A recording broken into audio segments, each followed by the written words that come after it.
Greetings and welcome once again to the Class Action Point podcast.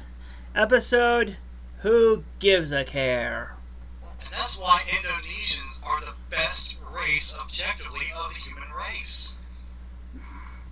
Okay. But that's just my opinion based on the mountains of evidence I've just provided. And then it's just conveniently not caught on recording. Okay. Oh, well, I'll just have to repeat all that at a later time. Again, welcome to the Class Action Podcast. Episode.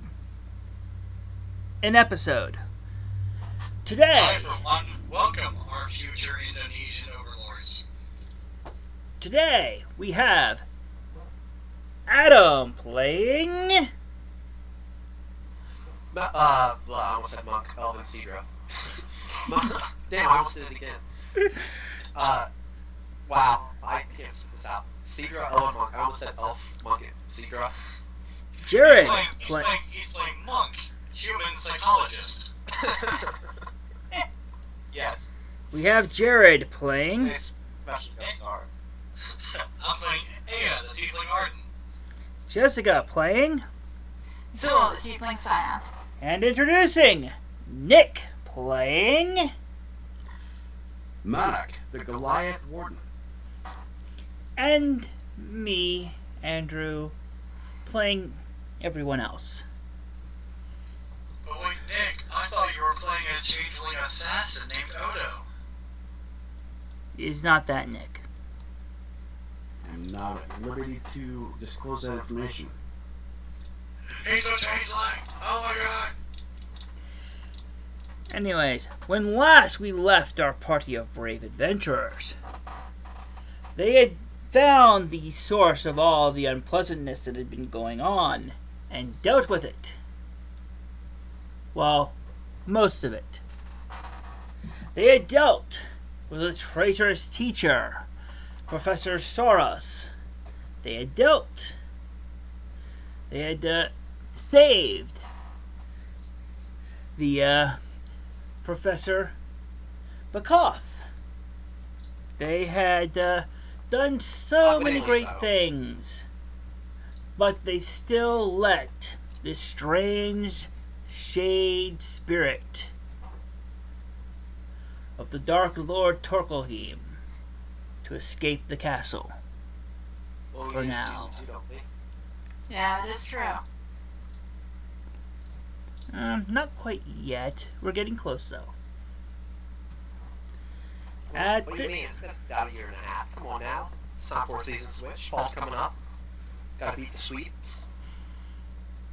Anyway, so, with that, and in doing so, they had helped the castle and the school so well. Now, as the last few days of winter break,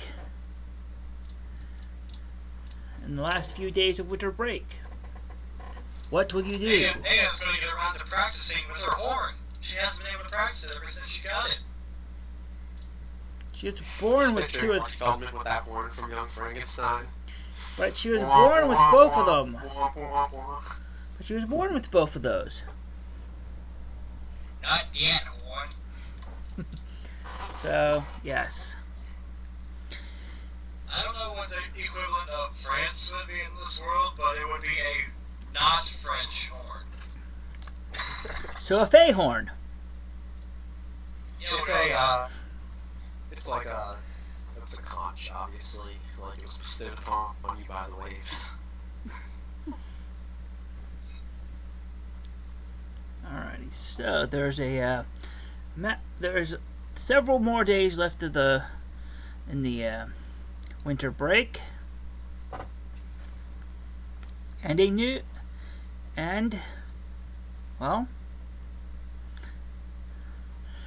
the day after you had dealt with the traitorous teacher, Professor Soros. Damn that Professor Steinbanger, I mean, oh, it was Soros, okay. A thing happens. Dang. A thing. I love when those happen. A Rocky thing or like a Shogoff thing? You'll see. The as you're early in that day, the Professor Steinbanger comes to your dorms and gets several of you up. And he trips over a notebook. It's tripped over a notebook. What is this? Death note. Yeah. Anyways, so yeah. He picks it up. It's like, this must be some kind of prank. He writes a note to Stealth. Tell Dweon to quit leaving his things out in the open. I just hope he doesn't open the door that Puggy's behind. I'm pretty sure Puggy is not in the hot tub right now, but I know he's somewhere. Well, he gets Cedra and Aya. And thinks, we should probably get Zeuel up as well. At least. So you three are basically woken up fairly early by Professor Steinbanger, your mentor. Well, as I mentioned, Aya woke up early today because she's like, I have that Fey horn and I haven't got a chance to play it. Tomorrow morning I'm going to wake up bright and early and start practicing. So he comes to the dorm to the sounds of a not very much fun, but Aya has very high charisma. She learns the instrument very quickly, and it starts sounding okay, but she's only been playing for like an hour, so holy crap. Alright, so you're asked to come with him somewhere. Oh, okay. What's it all about? Well, I will tell you as on the way. So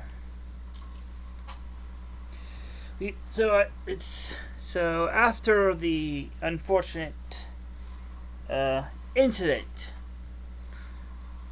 the other day, we have you appear to have a vacancy. Well, it is unfortunate, but yeah, I think we do.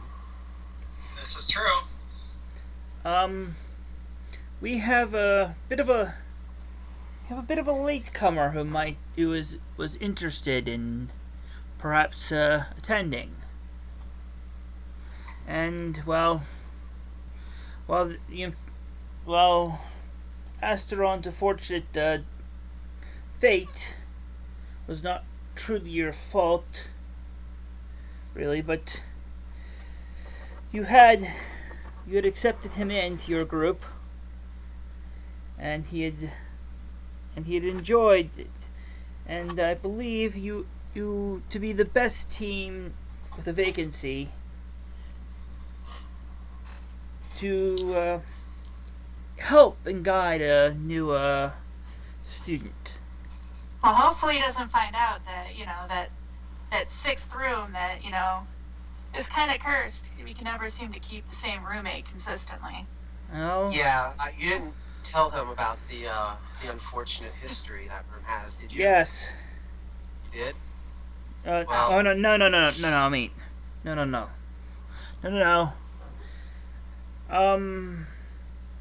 By the way, never mind. Anyway, so we've had this new student who needs a team to assist and help catch up. So we'd better. So follow me, and I will go introduce you to him. Okay. Alrighty. Meanwhile, Manak Yes. is in an office attempting to sit in a chair way too small and way too short for him.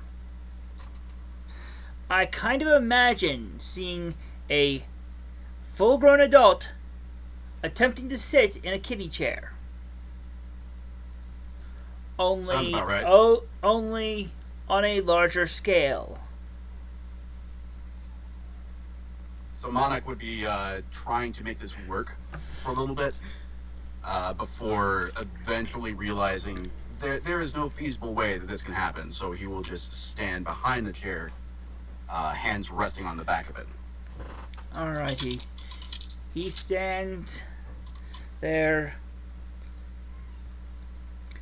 and this office has several very dwarven decorations. There's this massive axe and hammer crossed on over a shield behind the desk. There are several shelves on the one wall filled with little trophies and such. The other wall is dedicated to a large woven banner of dwarves fighting orcs. And the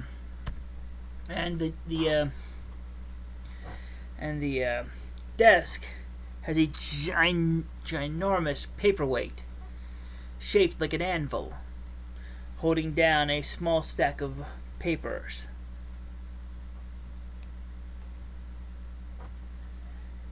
Okay, Manic will take that all in, and he will eye the mural with special interest and approval.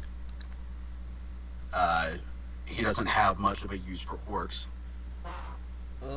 And aside from that, he's not going to move and inspect them by hand or anything like that. He doesn't know much, but he knows enough. Do not touch things that belong to other people. Indeed. Especially small, potentially fragile things. Gotcha. Alrighty. You're sitting there, sitting there, then standing there for a while. I'm not a smart man, Mr. Steinbanger, but I know what love is. So you sit, then start standing. You're looking around.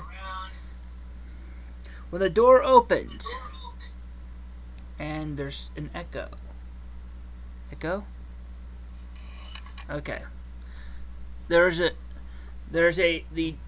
dwarf who had led you to this office that is his, followed by two women with horns. One a bright crimson, scarlet, red, the other a rather pale,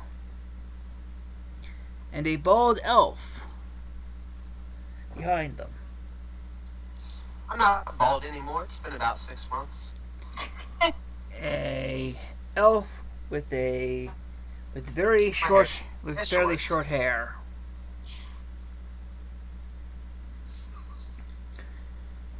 And dwarf is like, please, everyone, this is, Monarch, he is interested in attending the school and learning the skills that we can teach. Unfortunately, due to some miscommunication, he has arrived a bit late. Oh, that happens, Yes, I think many things can happen, and so I'm hoping that you and the rest of your group will be able to assist him in some catch up. Definitely. Manak, this is a Miss Aya last name. He points to the red woman with horns. Miss Zeuel Kalir. Yep. And Mr. Sidra Lightning Song. Hey there. I wave. They are three of the members of the group that will be assisting you in your studies and other activities here. Yeah, Dweon and Sephruz aren't with us at the moment, but they should be along, and at least we'll get a chance to see them, hopefully after our week-long break is over. Yes. So, yes, Professor Steinbanger is kind of just standing there. Well, get on with it. Mr. Manak? Yeah, Monarch will incline his head and turn at each of the three. And as they say, I am pleased to meet you. As the professor said, I am late. Messages sometimes get lost in the woods where I live. Well, I guess better late than never. I just hope they don't make us all do some sort of kind of setback or catch up for you. But other than that, I hope you have a good time here. It's actually not that bad. Oh, but no, it's not that bad. Aya kind of looks towards the ceiling. He's like, I wonder how they deliver messages through the woods. I mean, on an island, it comes by boat. That's pretty obvious. But do they use messenger pigeons? It's usually like a mailbox or something. They send people. Sometimes people get eaten. Doesn't that explain life? Well, that sounds awfully dangerous. They should make boats for land. That'd be very convenient. Yeah. Oh man, a land boat would be awesome. I would take it anywhere. Monarch's just gonna nod sagely, like that doesn't even sound the least bit weird to him. Oh yay, my new friends are down for land boats. Awesome. Yes, land boats, of course. What if we could take a land boat underwater? Or what if we could take a land boat into the sky? Oh. Don't get crazy now. So it'd be like No. an airboat or like a Yeah, sky airboat. boat. Yeah. Now Monarch's gonna start looking at you guys funny. That seems odd. I kind of just staring. It's like, we're gonna have to kind of break it down about boats later. It doesn't seem bad. All right. Well, you have much to you have much to learn and much to study and much to do. And I have as well. So, as the Barman say, you don't have to go home, but well, here needs to be but not, just go. Aya's like, I think you're just making that up, sir. One question before I leave, Professor. What class do I take to learn more about these boats? Actually, tell me. That would be so cool to take instead of the one with the potions. Well, there's an elective for swimming and other, athletic type things. I am very good at that. The classic Cedar skip. just throws his hands up in the air. He's like, swimming isn't a boat! And there's Well, and after you've learned, Technically, a person is a kind of skin boat. and once you've shown Just sufficient have skill at capacity. swimming, there's also a kayaking group. But we don't want. But you can only go get that one once you've proven that you will not drown should you fall out. My cousin's name is Kayak. So Oh, maybe he's in the group, or maybe he found it then. Why wouldn't he tell me? I'll have to meet up with him later. I mean, do you tell your cousin everything, though? That is a fair point. Well, maybe this semester you'll do better at potions class and maybe actually spend some time studying. Well, I can always hope for half of that. I'm just saying, you'd probably find the class a lot more enjoyable if you actually knew what was going on. You know, I'll be honest. If I found that class enjoyable, let me just put it this way. I'm sure every single hell there is would freeze over, and it would wrap around and freeze and everything on the prime, and then it would wrap around and freeze and everything. And I'm just sure that I don't want to go down as history's most horrible monster for bringing along the absolute zero apocalypse. So I kind of just motion emphatically. So I'm good. I'm A-okay. So, That sounds bad. Please don't do that. Whatever makes you feel better about your bad grades. So you don't want to bring on the ice pacalops. Exactly. Professor Steinbanger, he knows the words that I don't have to look up. This guy's great. I kind of fuck with Professor Steinbanger. Well, I'm sure anyways. it's just like what his kids up to. Well, anyways, I need to do my work, so you should get on to yours. And he goes Can we just go back to sleep? Well, We don't have no. class, do we? No, but you do have someone to show around. And someone to assist. Awesome. Let's start with your room. Where my room is. Actually, my room's nearby, but let's start there. I hope I have my own room. Oh, you do? It's actually pretty cool. Like, it can fit, like, tall people, and... Short people? Yeah, it can fit everybody. Yeah. That's good and he's gonna start putting his hand above his head and lifting up and down a couple times, and he's gonna nod. Yeah. So, Well, yeah.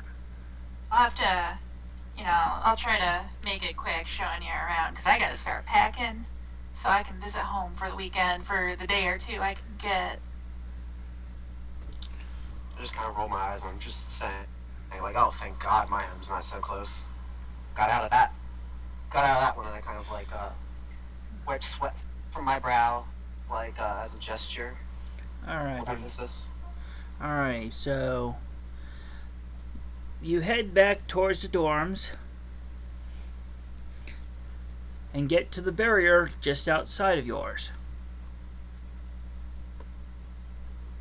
and walk through it.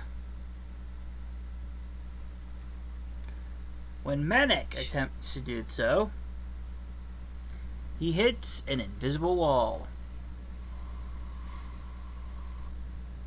So Monix is gonna look after a second of what the hell was that? He's gonna start feeling around in front of him. Just a look of extreme consternation on his face. So, yes. It looks like someone forgot to something. Friends? What is this? Oh. Try it again? It should let you through. Did we have a command word? I don't remember a command word. Yeah, I can't quite remember. It should just... Hold on, where's the... Oh, he took off. Yeah. Try walking through it extra hard. Like, pretend it's like an invisible wall that you got smashed through, and maybe that works. I'm going to get this resolute expression on his face, and he's going to nod very gravely. And he's going to back up as far as he can, and he's going to charge it. Alrighty. Charging at... You charge, you run. You start to get a really good speed. And suddenly, as you run, thump! You impact hard on that very same barrier.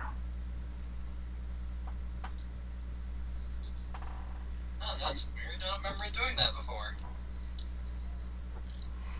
Your Are note. you sure the sorting hat didn't put you elsewhere?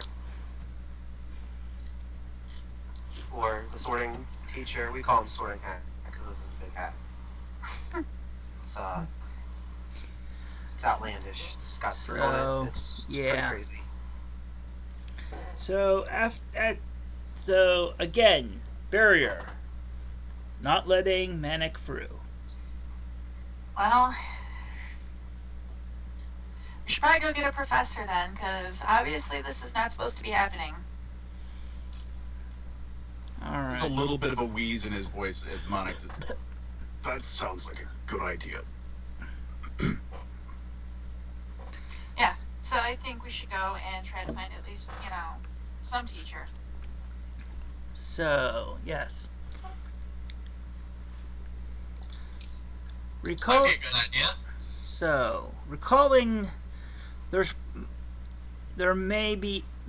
a room down this one hall that you went by it for at some point, and there's like a little kind of not an office, more like a break room type thing. A couple of couches, a couple of chairs, a nice little table there, and some various other stuff that there's probably where some of the you find some of the professors, or at least one of them, having a break. So what? I guess we should go and, if one of them are on break, go and ask them. Well, remember, my wisdom sucks, so I don't notice anything really. I just swing the door wide open with much aplomb, and I'm like, "Is there a teacher nearby?" So, who will be there? Inside, in the room, sitting in a large, fluffy armchair, holding a large book, is Professor Bakoth. Ha ha! Time to go. Tell you what, As the book lowers, right back out the door. As he I'm lowers, just like, we gotta find another teacher. as he lowers the book, and reveals the end of his broken horn, and the other of his one broken horn, and he looks at you. What do you want? Well, I don't think you can help us. I'm glad you don't appear to be harmed from yesterday, and, well, actually, I kind of peek my head out the door and was like, "Is Professor Bakoth? Do you want him to do this?" Or if anybody came in with me. What is it that you are doing? Monik will follow in after him, and he's going, "Excuse me, there appears to be a problem with our dorm room. I can't get in." Yeah, that's what's up. But you probably can't help us, so we'll get. I'm sure we'll be fine. Good luck on the horns. Professor Bakoth sighs and then gets up from his chair.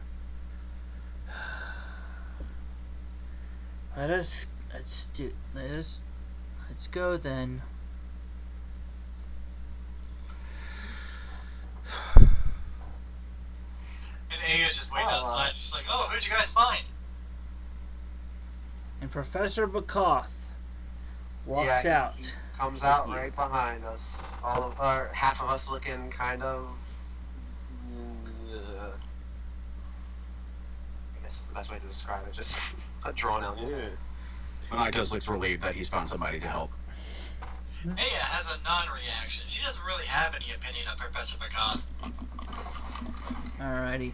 So the Everyone else was like, he's an asshole, I don't like him, his books. And then Aya's just like, oh, so the group right. heads back towards the Well, I've assaulted him with pastries, so like I'm just waiting for the hammer to drop on that one.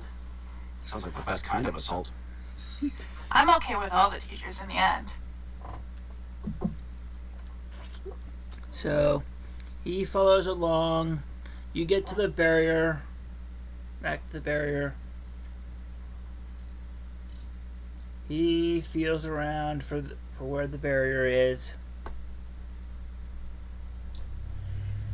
And goes over to the one wall.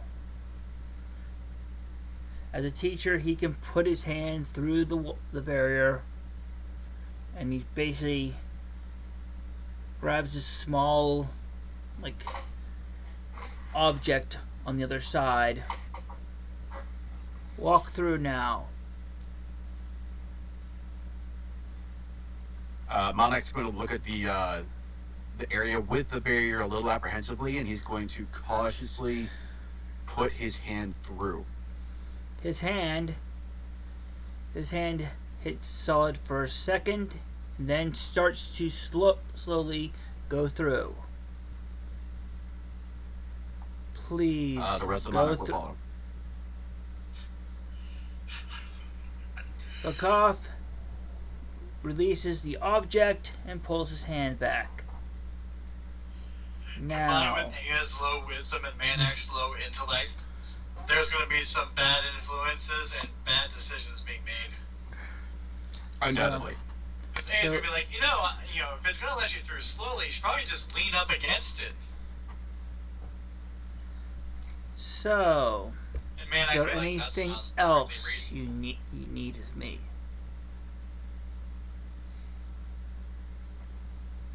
Sorry, what was that? So is there anything else you need from me, Professor Bakov? Aya's like, no, I think that should be it. Fine. As he's leaving, Monarch will call down the hall. Thank you. See you in class. Professor Bakov simply continues walking back towards the hallway that had the small break room. Monarch will look to the rest of the party, and that is not a happy man. Well, I kind of make sure he's like out of the distance. I don't know why he's a teacher, but I don't think it's because he enjoys teaching. His niece is a total bitch too.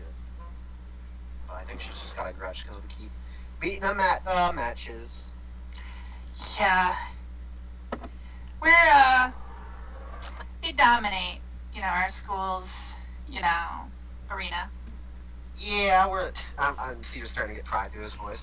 Yeah, we're a little bit kind of pros at this by now. We're kind of I think undefeated, right? Yeah. I don't think we've lost a match yet. We almost lost one, but we pulled through at the end. Oh, that was a tough one. They got some props there, but we've done the job. There's a grin slowly creeping across Monarch's face as you're describing your exploits in the arena. And when you finish, he's going to nod with a huge grin on his face. Excellent. I have always excelled at competition. Oh, cool. Well, one might say that the midterms are sort of competition. I'm glad to say they kind of suck more than the combat. But There are tests that aren't combat, and the grin is going to fade just slightly. yeah, we got the alchemy. He teaches alchemy. I point down the hall where Bakov ran off to. Like, he's probably not in distance anymore. So I'm just pointing no way. He teaches alchemy, and then let's see what else classes we got. We got alchemy. We got arcane knowledge. Field day. Does field day count? We have field day, and Cedar just kind of starts trailing off, like not listing classes anymore. And then afterwards, kind of pauses, and is like, "If I skip that many classes, what other classes do we have?" There's... Shoot. I'm gonna be honest, I don't know how I'm passing my midterms. Like, Yeah, I don't either. Aya just kind I'm of immediate. scowls at you guys like, really? You guys haven't been studying? no. I've been studying. Well, no. I mean, I just don't get some of this stuff. Like, I'm never going to get potions. I don't know why they put me in potions. I don't know why they didn't put me in, like a shooting bows class. Or, well, I'm glad they didn't. That would have been racist. A large, red, scaly, four-legged creature with small, stubby wings walks out. Oh, no, shoot. And I just start pushing them back. And When Monarch sees this, he is going to reach for the axe on his belt. And where there was just a plain old shirt on his torso before, there is now a set of hide armor.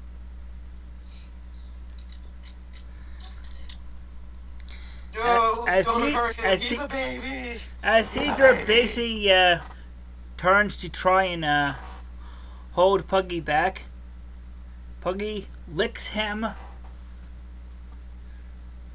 with his entire tongue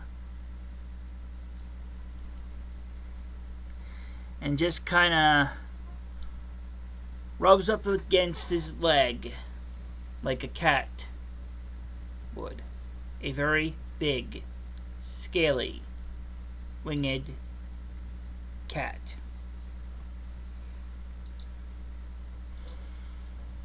The look of resolve on Monarch's face as he saw a dragon just immediately turns to confusion. He's heard of dragons.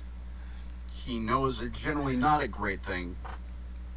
And seeing one acting like a house cat, it is a little perverse to him. Well, Puggy's not a full-blooded dragon. More or less, It's like part Drake or something. he's a big dragon-y, drake-ish creature.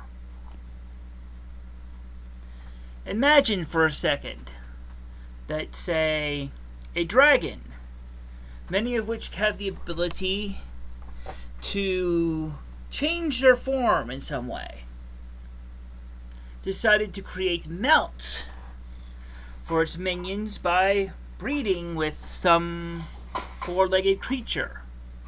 Perhaps some form of horse or donkey or something. And this is about what the result would be.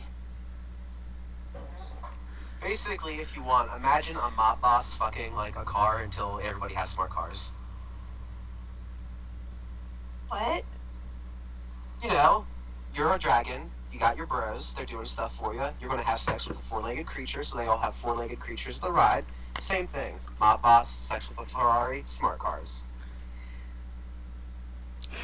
Okay. I'm not sure if I follow that logic, so I drew Puggy. Monarch It's wouldn't the question same that the logic. slightest. I, on the other hand, What was that? Hello?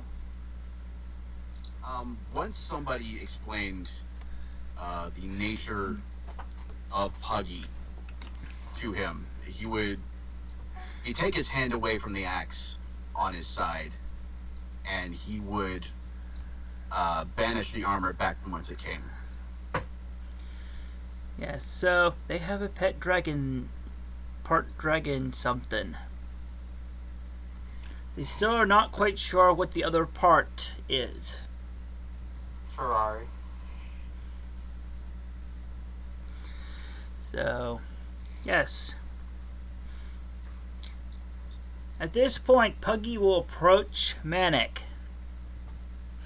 Sniff at about his knee, which is pretty much the highest point on Manic that it can easily reach. It is short, but it is wide. Monarch is going to crouch down and sniff Puggy back. When Manic gets down to the point where when he is kneeling so low that he's almost sitting on the ground, and his head is just above Puggy's snout. Puggy is going to lick his face entirely with his entire tongue. I read a fan fiction like this once. Don't do it. Monarch will take the lick, and he's going to look at the party in turn, look back at Puggy, and then lick him back. So it begins. Puggy looks at you with that basically leans his head kind of to the side and just looks at you like it does not comprehend what just happened. Honestly, it's going to stare back at him. What?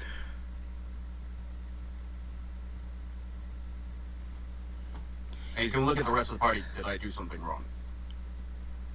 I don't know. I've never seen anybody like Puggy before. After a moment, Puggy will seem to have at least have processed whatever happened enough to basically just poke his nose, his snout, right at Manic's face again, and sniff him a few times.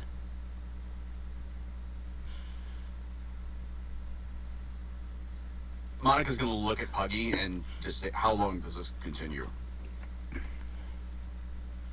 Aya's like, I've never seen it happen before. Is it some kind of mating ritual? He's going to look very intently at Puggy. He's like, I don't think we're meant for each other. After the one last sniff, Puggy then licks your face again. It seemed to have determined to attempt the thing again and see what happens this time. To which Manic says, no, Puggy, I'm not that kind of girl. Monica's going to look a little perplexed and just say, we already did this. And he's going to look at the rest of the party. Do I lick him again? Yeah, it's a good response, huh? Monarch licks Puggy. I'm sure somewhere someone's getting off on this. Puggy blinks and then just kind of nuzzles up next beside you and just kind of rolls on his side. Just right beside you. Monarch will begin rubbing Puggy's belly. Puggy makes some kind of low sound that might be something like purring, as one of his back legs just kind of jerks around a bit. Like whatever's going on, he's enjoying it. After a little while, Monarch will stand back up and he'll look around the general environs, and he'll ask the party, so where is my room? I'll point over to the room that used to be our Minotaurs and formerly the Dwarfs. Yeah, right over here. And Puggy has his as you stand up, Puggy rolls back onto his feet, and as you're moving towards that area, he follows.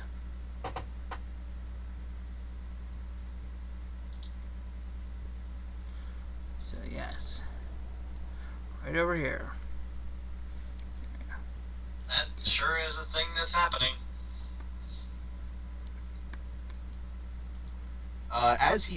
As he approaches the entrance, he's going to cautiously feel around for any barrier like there was before. There is no barrier there. You enter in this area is a large high-ceilinged room with a small fountain pond, a nice table and chairs, a few decorations and such. And up here there's a door that has a sign on it that says, "Do not enter Dweon's room." From inside the room, Monarch will call back, "Who is Dweon?" Well, he's our buddy. He's like the smartest one pretty much here. Or maybe it's the tie, but I don't know where he is right now. You'll know, he's the shortest one here too. Yeah. I kind of just peer around and I'm like, where is he? Why didn't the teacher wake him up? I don't know. Well, hold on, I'll knock. Maybe he, I knock, like, dun dun dun. And then I, with no answer, kind of peer in and say, I guess he's not here. You hear a stifled snore when you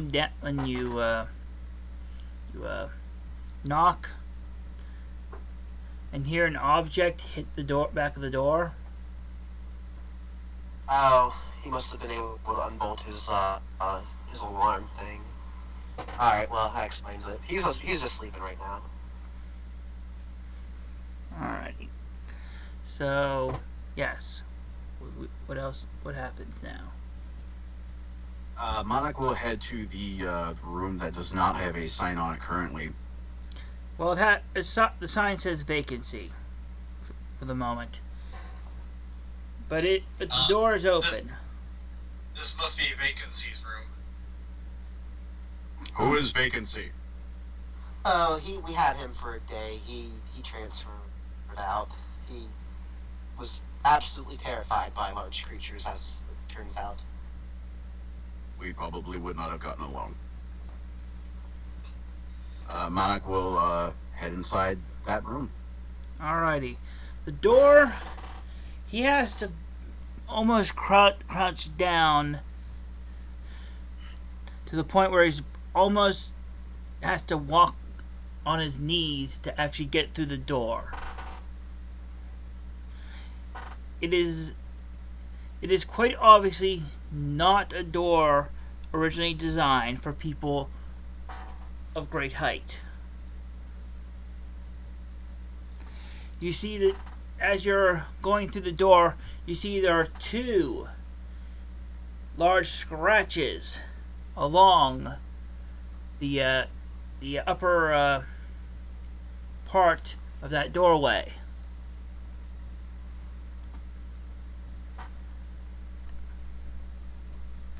As you enter, you see a large bed in front of you. As you look it over, you are pretty sure it will be just barely long enough that your feet will not come up, go over the edge. There is also a room off of it that has a small desk and a few shelves and a large couch as well. There are also a few other assorted things. A small chest with drawers beside one of the sides of the bed, and a few lanterns that could provide light during the night. Are there any writing implements within sight? The desk has a place for an inkwell and a little thing that you could put a quill in, but no quill or ink. Oh, so there is no inkwell. Well, there's like a little place to put an inkwell. There's a little like round like dent to put an inkwell in, so it won't move or slide around. But but no inkwell. And there's like a little like block of wood with several like holes that you could put a couple of quills in, so that they would not be just sitting around, but no quills. Okay. Monarch will go back to the entrance to his room, and he's going to call to the party. Does anyone have a knife? Should. Kind of reaches for her pouch and she's like, I got a sword. Could anybody If I'm offer? closest, yeah, I was gonna say, if I'm closest, I'll offer one. If Zeuel's closest, I'll allow her. I just Yeah. looked through my stuff and I don't. I thought I had one, but I don't. Alright, well then I'll offer one. I offer one of my less nicer ones. My thanks. And he will take the knife, and he will go to the sign that says vacancy. Take the knife, scratch a line through that, and start carving Monarch's room below it. And And I because of spelled his that. low intelligence score, it will be Monarch's REWM.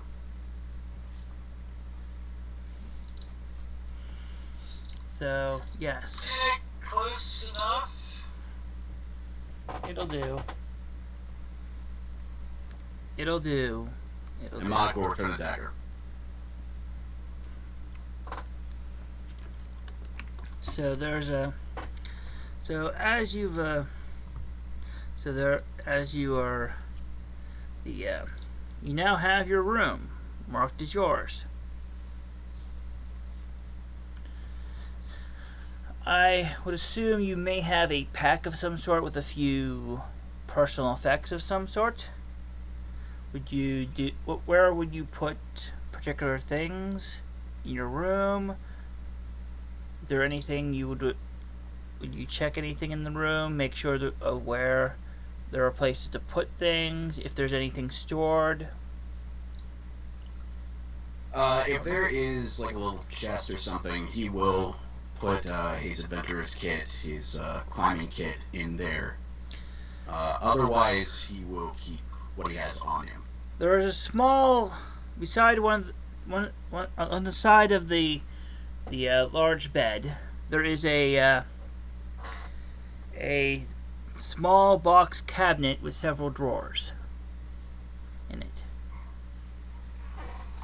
The bottom drawer is very wide, and there's two thick. It's very deep, and there's two thinner, shorter drawers above it. The big drawer probably could fit your pack and kits. Yeah, that's what he'll do. He'll start distributing the items in both kits within that chest of drawers. The top drawer has one object in it. A round, slightly cylindrical object. Not long as a cylinder. That has some little like things poking out, so it can stand. So that the round part is visible from the side.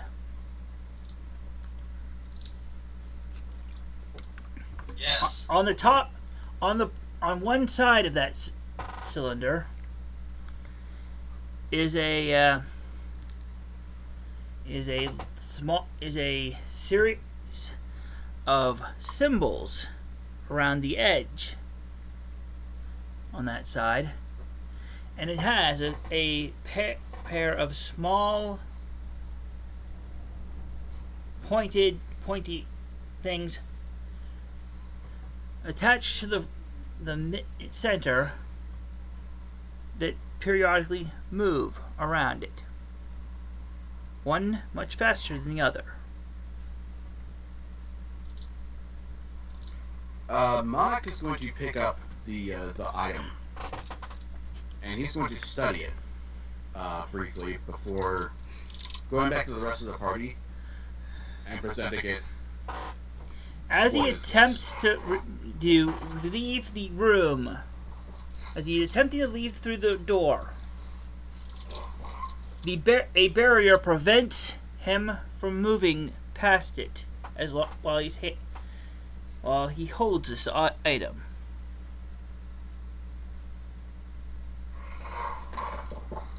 Friends, I am stuck again.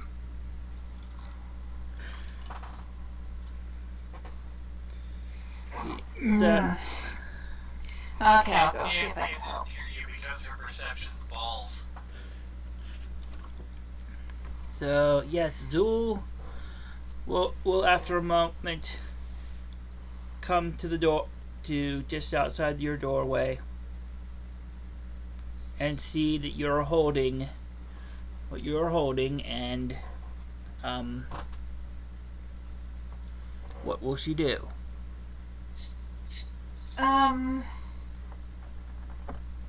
So what was the problem you're having?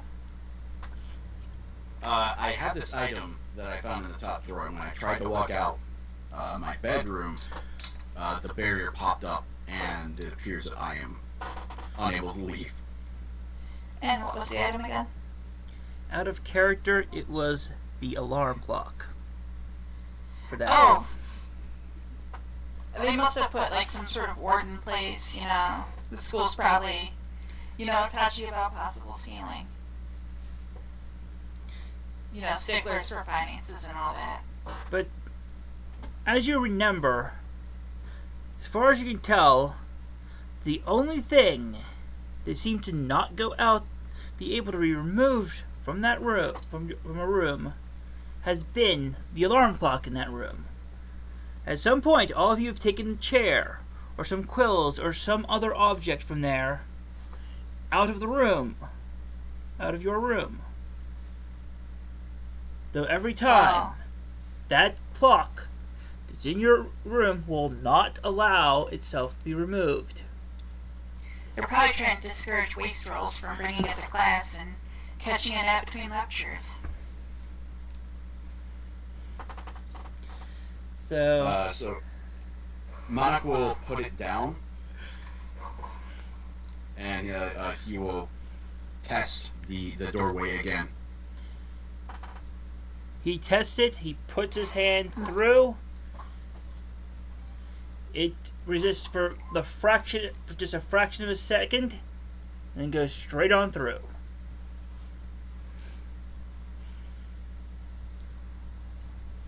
And I do not like things that get in my way. But Monarch will move to rejoin the rest of the party. Okay. So, Yes, in the courtyard playing her fake horn. I'm in the shared hot tub. Easy for me to say. Hot tub room, throwing stuff at the wall. I'm sure we had a dark conversation earlier. He's in the hot tub. Hot top. Puggy is looking at Aya with this very strange expression on his face. There is nothing that you have never seen at all on him.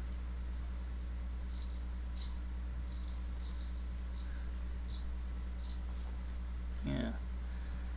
When Monarch enters that courtyard, he's going to look back and forth between Puggy and Aya, and I would imagine Monarch has never heard anything like this before. And Yes. if I am reading Puggy's expression right, I think he would have a very similar one on his face. Yes, Fey horns are not common outside the Feywild for the most part. It's a thing that... It's a cultural thing. Mostly. Found it on sale in the school store. Yeah, it's it's one of those one of those things that in its region it's very popular. Outside of that region, It's like, a what? So, yes. Aya, for the most part, is doing fairly well, considering this is the first day she's ever really used it. Sound is coming out. The sound appears to have some kind of changes in it. It seems she manages to have it in some form of pattern of changes. Ah, by the gods, I blew on a bit noise. It is not unpleasant. It is not particularly pleasant either. It's a thing.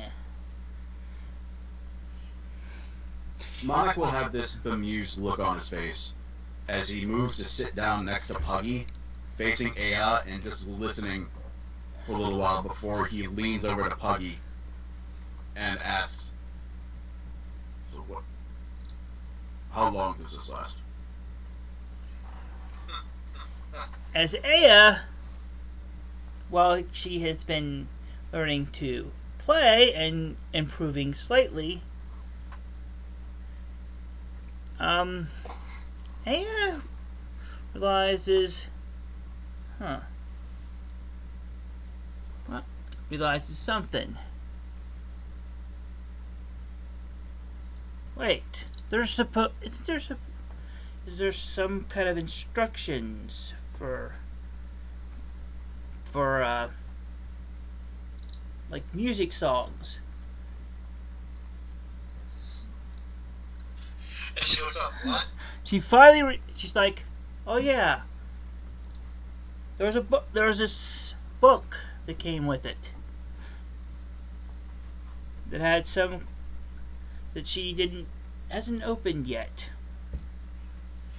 Oh, I didn't think to look at the book. I just figured I could figure it out on my own. I wonder if it has some songs in there. Perhaps directions as well.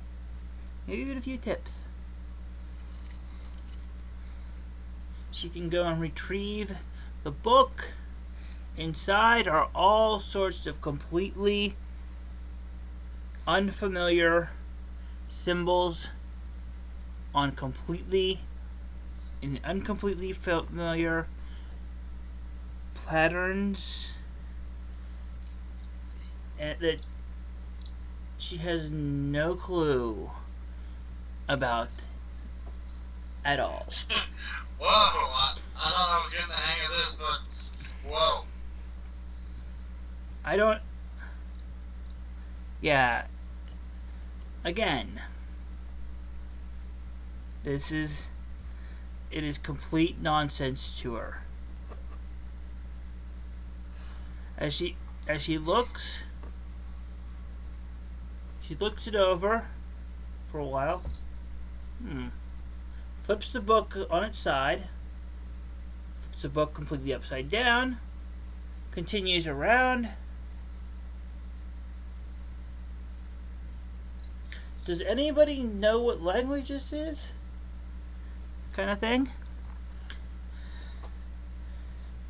Now she was raised in the church, like, okay, I know you read these tadpole things to make music, but I don't know how. I just left that to the people in the choir. That wasn't my job. Yes, you were the one who held them these things in front of them. You recall one time being part of the choir. Then you remember, but that was only the one time, and you were really young. Yeah, they just want, kids in the choir because, people like kids. Well, it was only the once. You remember enjoying it quite thoroughly. You don't remember anybody else doing so.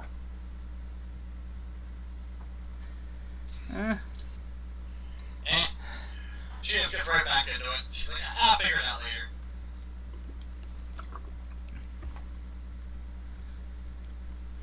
So Zeuel is packing. Yep. Zeuel's got most of the stuff that she'd need packed, and pretty much the only things that would need packed are last minute things. A little bit of food, a little bit of a thing of water, and anything and whatever she would be wearing that day and such. Yeah, a couple changes of clothes, just because, it's... Yeah. So basically, everything is ready that she can get ready ahead of time. So,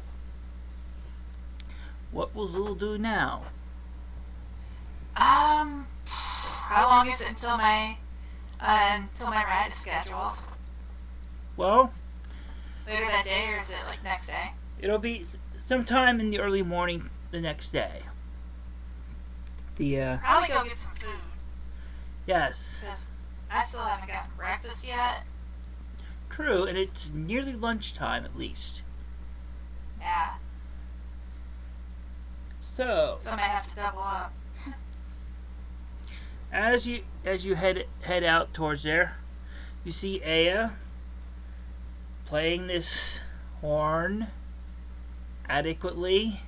Puggy staring at it with a strange expression. Manek staring at it, also with a strange expression.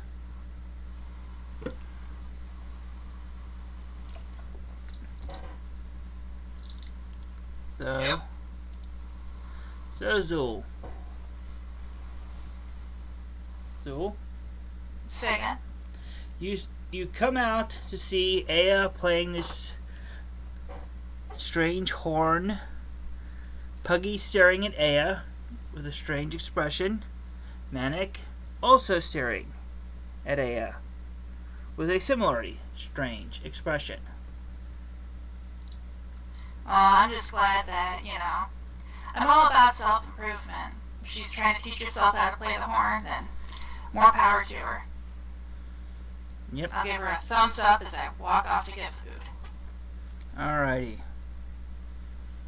As you're passing by, a loud grumble comes from Puggy's stomach.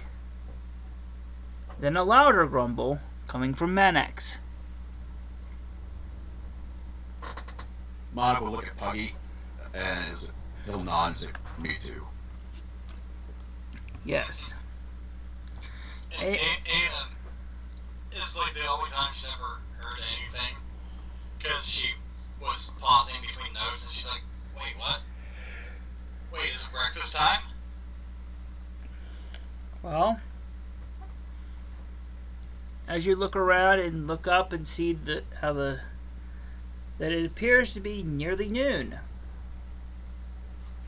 She's like, "Oh, so it's lunchtime." Time has passed fairly fast.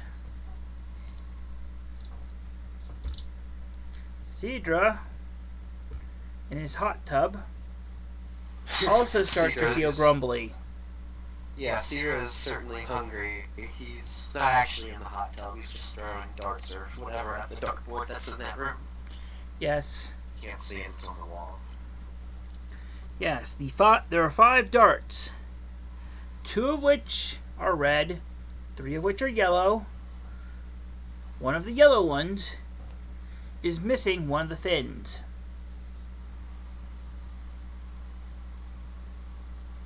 Well, I'm okay with that. I mean, it'll fly right-ish. Or maybe it'll literally fly to the right. I don't know. But it'll still fly. So, but yes, hunger. Yeah, I just finished up. I tossed the last bits of it at the door, and then I kind of kicked the door out into the courtyard, or not kick the door out, but I'll kick it open to the courtyard. And I'm just kind of looking around, like, see who's around. And then I kind of just pass one out. Easy for me to say, pass one out. And then I'm just asking if anyone wants to go get some food. I'm hungry. Hell yeah.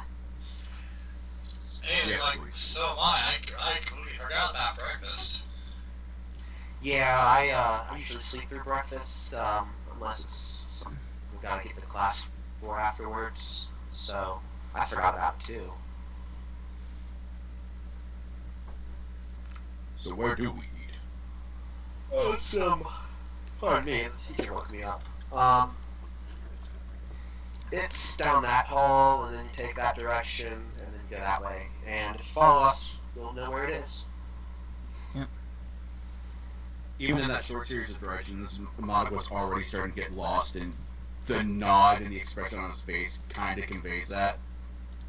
So he's very glad somebody's going to lead him there.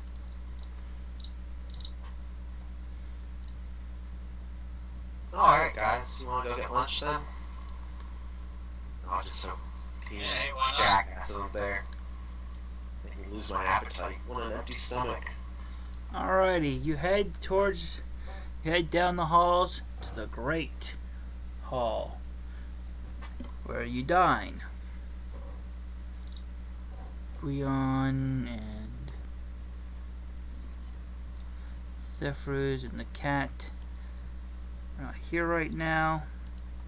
Just moving them off there for the moment. So there's a there's the table, and appears to be another one of those kind of buffet type things with various kinds of meats and cheeses and bread and rolls.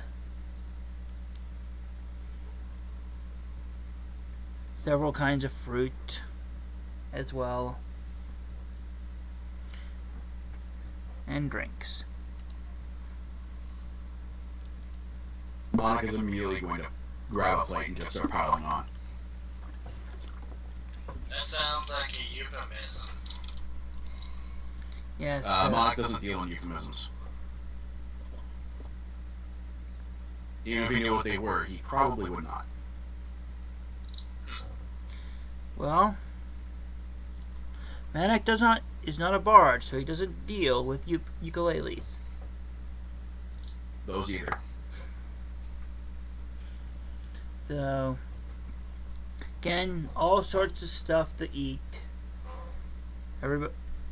There's plenty of it too. You see several students. The rest of the party sees several students that they know. Apart from, well, Manik doesn't yet because he doesn't know many people, other than the group he's with at the moment. And eating commences. In theory. And eating concludes. Does it really? Yes. And Monica was treating that meal a little bit like prison, sitting with his group at the table and just kind of subtly surveilling the area, or at least subtly for him. Yes. Just Go ahead. Trying to get a feel for whoever holds whatever position in here. Oh yeah. While he's eating, or probably a combination of all of us, are like just pointing out who's who of Various of some all of the various and teams stuff. that you know. Yeah. I kind of push behind me. I'm like, all right, this team jerkface. When we're more irritated at him, we start throwing the casual swearing in. But you may know them as Team Gorgon because that's how the announcer will announce them as.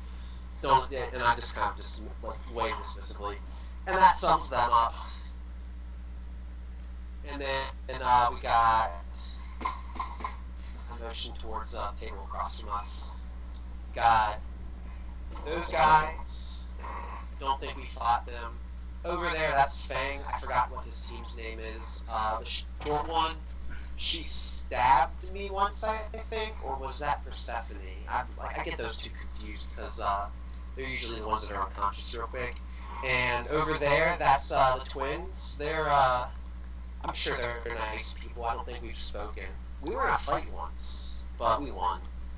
Yeah. That's Odo.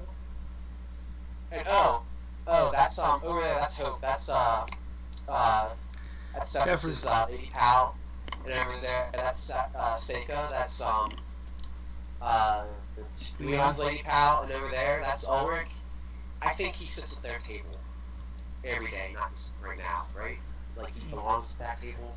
Yeah. Whose Lady Pal is he? I don't remember. I looked at the group. Do you guys remember? I don't.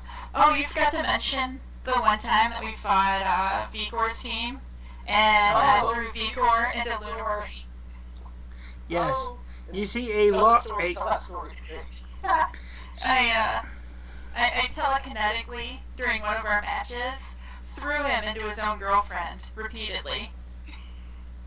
He was. And he could not save against that effect for so long. At one point, he was next to their elf archer Ost.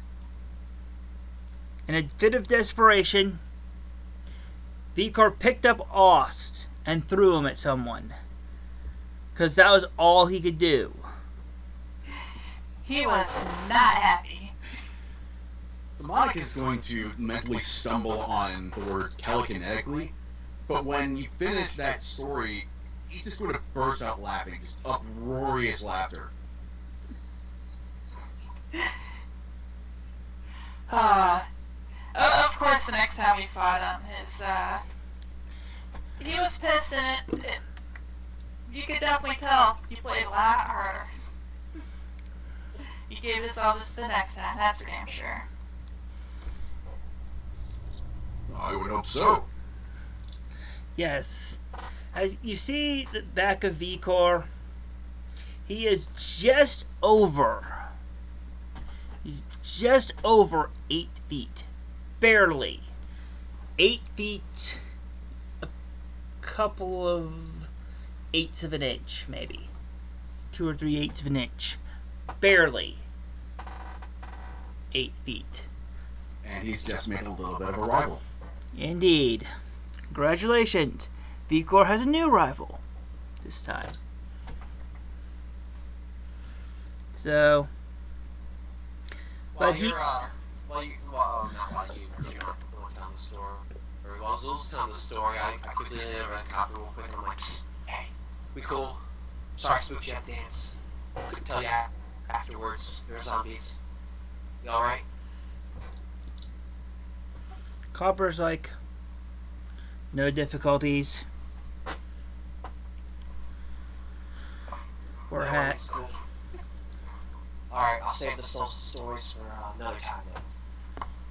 So, I flash my thumbs up and I'll return to probably the tail end of Zul's story. alrighty.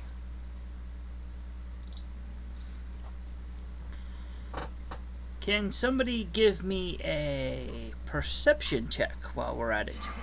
You Oh might as boy, well. those are my favorites. Let's see. I always forget what my, Yay! Aya forgets what sight is and hearing. Probably under key. There we go. It was under key. Alright, my perception's terrible. That's gonna come back and bite me in the butt someday, I know it. Well, the thing you missed one, probably. And what is Manak's perception? Let's see. I think It's it might been be forever since I've done this on Roll20 and I didn't have something to click on. slash by the shift button. Roll. Oh, that's my bonus, okay. And then the D20 plus what? Base D20 plus whatever. Okay. Call that a forward D20 slash. plus 13. Yeah. Okay. You and as Cedra is turning around, Manak and Cedra will notice the Turk has been looking over his shoulder in the general direction of Aya.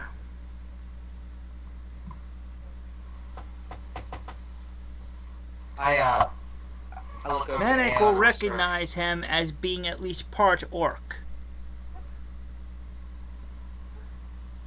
I lean over the table and I whisper to Aya, I'm like, I think Turk's got beef with you. He's like, total me mugging you from here. She looks up, what? Look, Turk. Like, no, play it cool. Look, Turk's like seriously staring along you.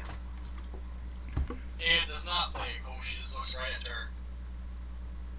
Turg goes red, then green, as he turns away suddenly.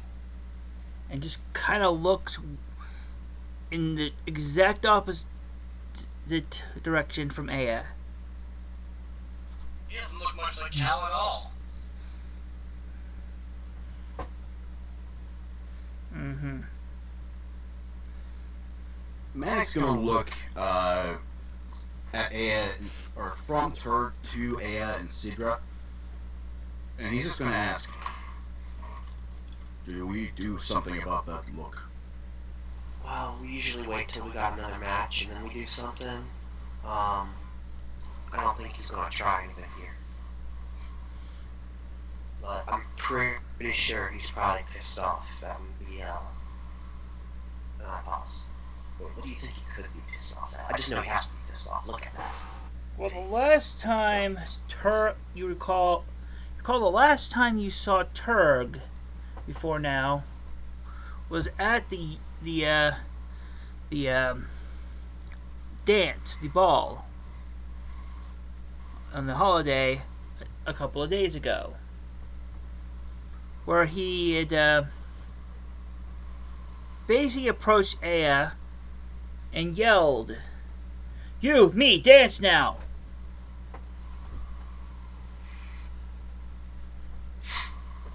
Would Manic have been able to tell what Turg was thinking with that look? Like, He can insight to try and see if he can figure it out. Okay. Remember that bonus. Nice. 31. Very nice. Yowza. The first thing he went was red. Then he went green. Red. When somebody goes red in the face, they are most likely embarrassed somehow. The green flush after the red, you would think he felt somehow something. He felt sick or of some kind, or some way. So whatever it is, the embarrassed first, then like ill after just a moment. Then he turned away and determinedly looked as far away from Aya as he possibly could. It has something to do with Aya, and he was embarrassed about it. And it made him ill. Though, Given the last thing he saw was that Turg looked physically ill, Monarch will stand up from the table and walk up to Turg and just kind of tap him on the shoulder. Are you feeling well? You do not look well. Turg! He kind of completely jerks around to look at you. Turg good. And when he turns around, his eyes go in the direction of Aya for just a second, then back to Turg well, and back to you. Turg okay. Turg okay. Turg okay. Very well. And Monarch will turn and walk back to the table. Gotcha. Okay. So, yes, there's a. So Turg is okay. Or I'm some happy for Turg. things. Manic knows enough that Turg can tell enough that Turg said he was okay. Probably is not completely okay. But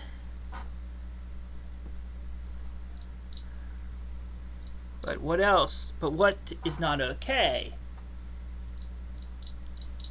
That seems to have something to do with Aya.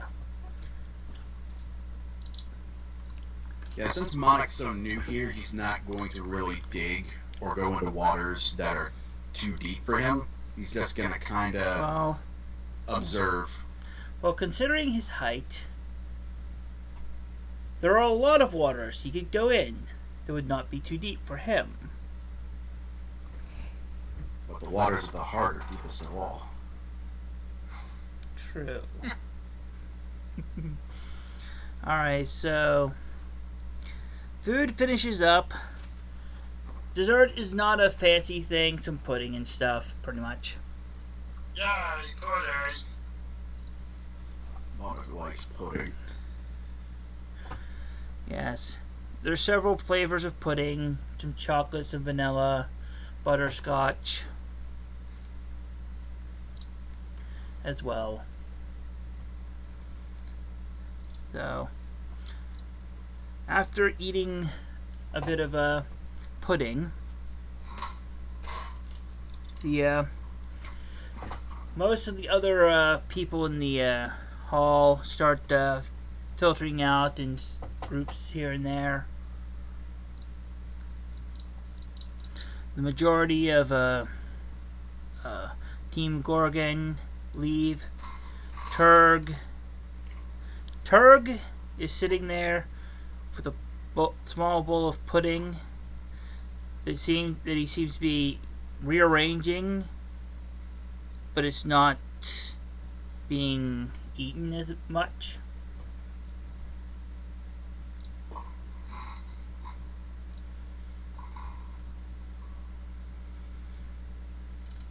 Yes, indeed.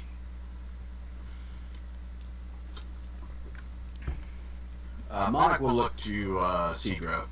I imagine he's closest since there's Well, definitely space. Well, you could place yourself anywhere around that table if you want. Your token's up there.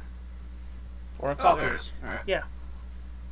It's like So, yeah, we'll sit right here. next. He's going to look to Cedra and ask, so, what do we do after lunch? Well, it's Well, still. you're lucky. You came here during the break. Ordinarily, we'd go back to class, or we'd start a new one, or do we'd skip, or something like that. That just depends on the day. I guess we don't have anything to do. I just looked to the group. What are you guys doing after this? I didn't really have any plans, you know. Got done with packing pretty fast, and I need to make schoolwork. And Shrug's like, well, I'm just gonna get back to practicing my bighorn. Yeah, I mean, it's not the next semester yet, so there's not really anything to study. Yeah, that's true. You guys want to do something? Yeah, sure. Alright, what do we want to do then? That's a good question. You guys want to go shoot bows? Sure. Alright, yeah, cool. I'll show you where the Cedra, arena redneck is. elf. Yeah. What was that? Cedra, redneck elf. Pseudo likes all forms of marksmanship. What are you talking about? Not Yeah, just the I'm redneck not kind. this here good bows I like to shoot. Hey, just because Cedra is mountain folk and likes shooting his armaments doesn't mean that he's different from you or I. He just can't spell good is all. Until I hear him say, hey y'all, watch this, I'm not comfortable with calling him a redneck yet. Hey, y'all, watch this. Well, Aya is as a redneck, and they read everything. Ah, You could say that she's red-blooded.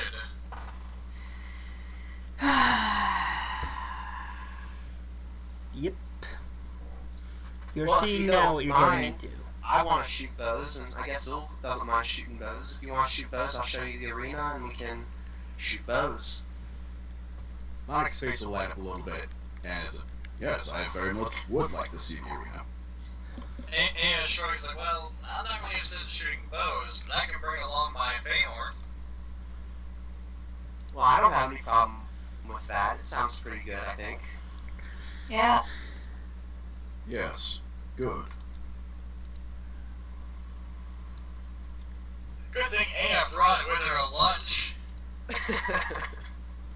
Alright, let's get us some. I just like the idea that you can pull it from anywhere. Like, it just rests the same spot that, like, anime hammers rest at. Well, yeah, I mean, what's the point of having a Fey horn if you don't have a special Fey pocket for it? Yeah, it's literally from the Feywild. You have to pull it from there every time. Sounds legit. So here's the arena. It's fairly empty right now. And yeah, this is it's pretty big. I'd say it's probably the biggest stadium I've ever been in out of all two. One. And as you can see, over there is where you come in from, and over there is where we came in from. And usually what they'll do is they'll fill it up with people, and then we'll fight people, and usually we'll win something. When is the next such fight? I don't know. You would imagine that sometime shortly into the semester there will be some kind of post about it. They usually post about a week or so before a new one, and next coming up, when it comes up. Reading. Yeah, but still, as you're in, well, while you're in here, there's a couple of things here. You can pull out a couple of the little stands for stand-up bullseye targets. There's several styles of bow, various arrows of different colored fletching and such. So you can keep in groups of quivers. There's plenty of what you can easily tell. Pick arrows that you can tell who's whose. So you can pull out a couple of targets, and any kind of bow. There's short bows. There's long bows. There's this one massive, incredibly long bow that is nearly as tall as Manic when it's when it's at rest. Mike will pick that one up. I'll get a short bow. Yes. Yeah, I'd have a short bow as well. And Aya will keep up the tempo.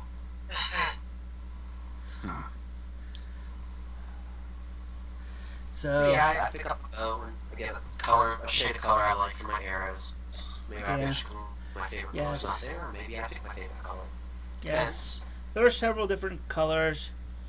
You can after a search you can find at least one of a color you like. Alrighty, I'll do that. I gather a few of them, and then I kind of just pace myself back, and I start the process, just firing away. So, Manak. Yes. This is a massive bow. Well, technically, most bows would use decks of some sort. This can possibly be used with your strength. The thing is, are you proficient in any great bows? In the great bow? Let's Probably see. not. I believe I'm proficient in simple and martial weapons, or military weapons. And a great bow is a superior weapon. Then I'm not. You do have a good strength. You would not have the proficiency bonus of this. So basically, let's see how well you guys can hit some stuff by making some attacks using some range attacks. Cedra and Zeuel have dex using one. Manak Okay. has one he can use strength with. Alrighty. So basically your strength plus half level, or dex plus half level if you're using the short bows. And I don't have There any you go. proficiency bonus, so Yeah. boom. You would also get a +2 if you're proficient with the particular bow. I don't think scions are though. No, or tieflings as in particular as a thing, at least not automatically. Alrighty. Zeuel shoots off an arrow that Okay. Did show up. yeah, Zeuel shoots an arrow and it just sticks in that one corner, barely, of the bullseye target. Barely. Manak does fairly well. Gets into the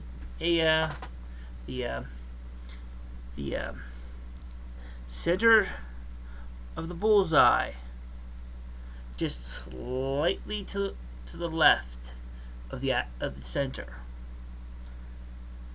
Cedra puts You his didn't know the second one. Clicked it twice. yeah. Didn't show. Cedra puts his right next to Manak's. Yeah, right in that center point. So when Monarch saw where he hit, Good shot. yeah, when Monarch saw where he hit, he got a big grin on his face. And then when he saw where Cedra hit, that grin phases a little bit, but he's gonna look at it like, Yeah. that was cool. Yes.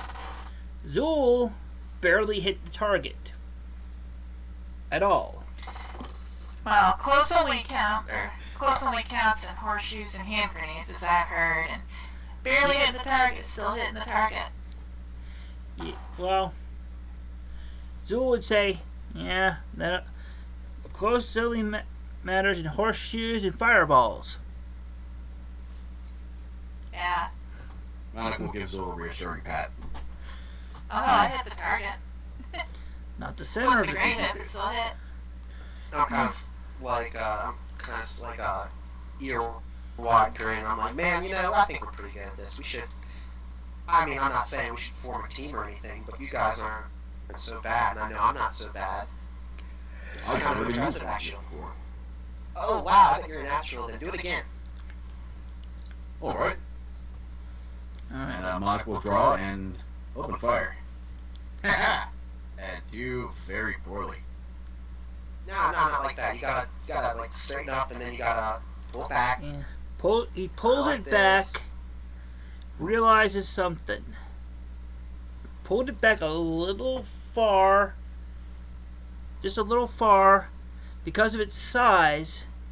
That arrow is not quite big enough to reach the edge, and it doesn't quite fly very well when you release. It's like the archery equivalent of bouncing the baseball like 10 feet from the pitcher's mouth. Basically, if the Alright, if the targets were over here, it landed about there. Cedra hits on the very edge of the center His center style roll, kind of center precedes of that. one. just on the very edge. Monarch One thing really you wants to make notice- up for that failure. All One right. thing Monarch would have noticed is the arrow, the follow-up arrow that Cedra fired, was briefly alight for a good 10 feet before it went out as it soared towards its, well, not towards its target because it's a little off, but Well, towards Just the as target, sorts. towards the bullseye direction. where it hit. So, Zeuel, are you continuing with the fun? Or... Nah, I hit the target, so I'm gonna end on a good note. You hit the target. I have 100% accuracy for my career of bow shooting, and I'd like to end that perfect record. Alrighty. So you're going for one more time. One more try. Yes. Alrighty. Alright, no whammies. Not as much of a whammy. So Manax gets it to the target. And it just scrapes against the edge of the target as it continues flying for a good few feet beyond before it hits the ground.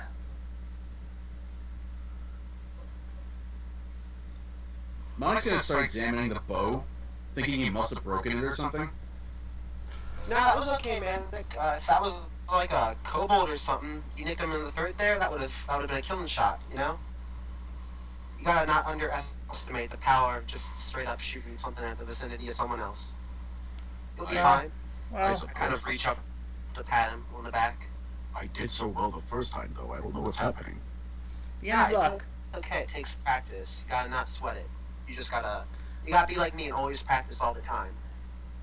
Okay, I will endeavor to do that. Alright, I'll be Cedra, all right. you want to show him how it's done one last time? Yeah, and I'll even accuracy it if I completely flub, because I'm sure in all my luck this will be the one that goes flying. 25.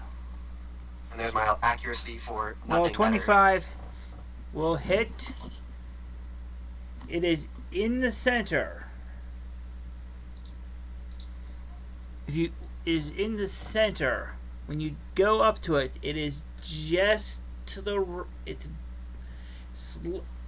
it's just hit just to the right of the exact center, just there. So very I close. just clenched my fist and I'm just shaking. I'm like, no, I was so close. Almost had it perfect. You guys, it looked perfect from far away, didn't it? I'm just shouting over the group where I was standing. I'm like, it looks like it hit the center, didn't it? That counts as the center. It has to count. It did hit the center.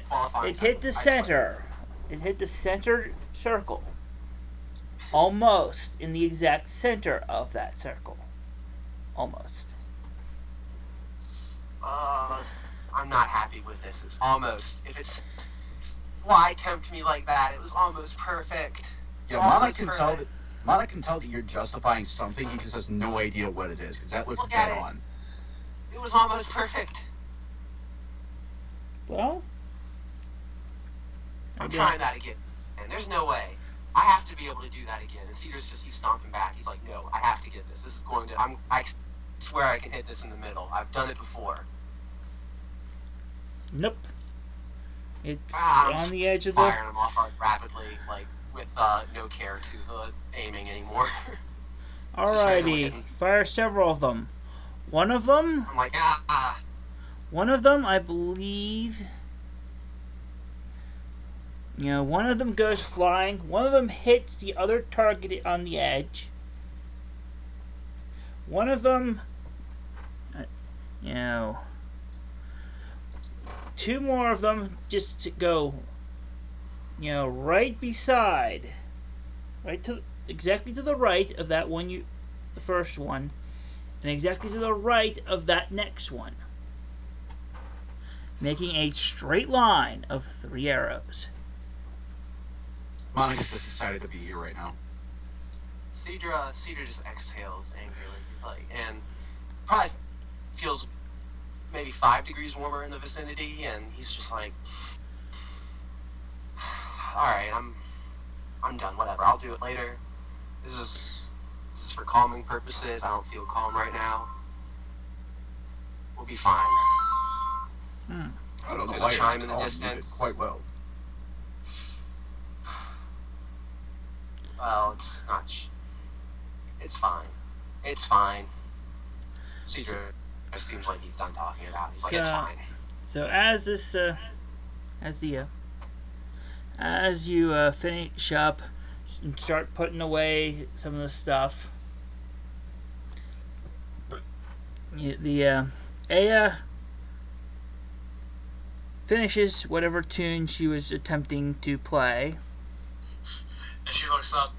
It's like, oh, that's right. I forgot why you're here. So how'd it go?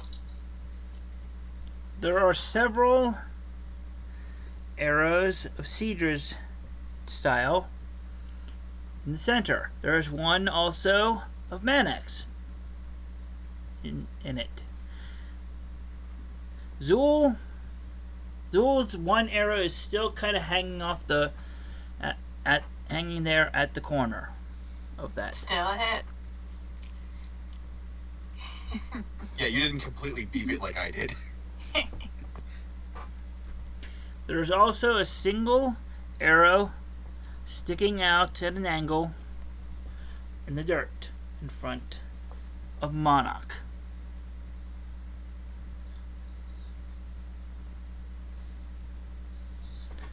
And Yep. yeah. So you clean up the various things, put the things away and such, and can head back towards the common rooms in the castle and such. Before we go, Monarch will look at that arrow sticking out of the ground. Yeah. And he's going to pull it out, look back at the target, and he's just going to whip the arrow itself at the target. Go for it then. And for the folks at home, he is using an ability belonging to his Gloves of Giant Kind. Gotcha. So he is going to roll. And it'll at least hit. The As arrow. it can be said for that. The arrow that you fling, as though it was a dart, will go flying, start low, start kind of falling, and stick right at the very bottom edge of that, of the target itself, about a foot above the ground, right there. In the center of the bottom. Quick question: do items that I throw like that, do I get proficiency? The plus two on that from the magic item is basically to, quote unquote, is the equivalent of most proficiencies. Okay. Basically, you get that bonus. Usually items, especially if they're item abilities that target AC, usually get a bonus of some sort to kind of simulate you being proficient with whatever thing it was doing, and whatever ability. Okay. I would just like to see how far that arrow went into the target. The arrow, as you look in, the arrow is sticking. The entire point, the entire arrowhead is in the target.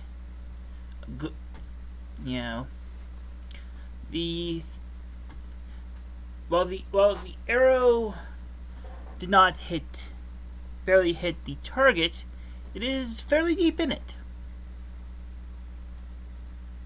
That will have to be enough for now. The entire arrowhead and just a bit of the shaft have gone into the target. Target is not a particularly tough or hard object, Just the shaft. but still, it has gone in. It is as deep as it is as deep in there as any of the other bullseyes. What? Why is this funny? Because I'm just imagining instead of arrows, we're talking about dongs. So, you collect all the stuff and put it away, and start heading back towards the castle. So, is there anything else you may or may not want to do this first day? Involving. No. Pay more Fayhorn. Well, I mean that we need to RP out on at least on camera or recording. I was gonna say use the restroom, but not on camera. All right, so I'd say I'd probably try to get to bed early so I can wake up early to catch my ride. alrighty. So, anybody else have anything to do on this particular day?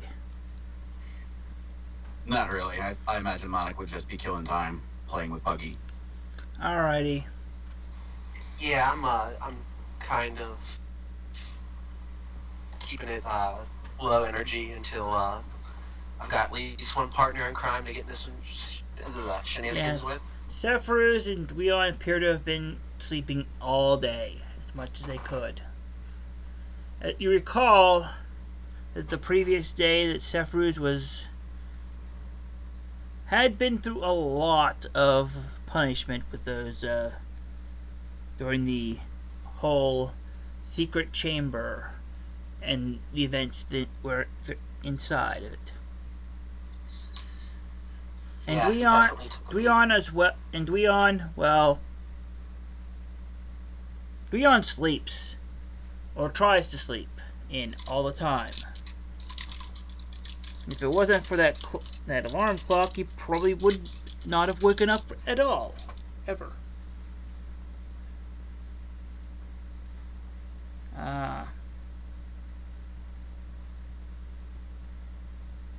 So, again, there's the evening finishes up, you sleep. Evening and the morning were the first day. Evening finishes up, you go to bed. In the morning, Zeuel can catch her the ride to meet up with at some place with some of her family. Aya, Cedra, Manak. Basically, since Zeuel will be away, doing something away, and the rest of the party, basically montage moment for what goes on during the next couple of days. Let's remind everyone of what's going on. That's called a montage. Montage. So, give me like a couple of things that you do during the weekend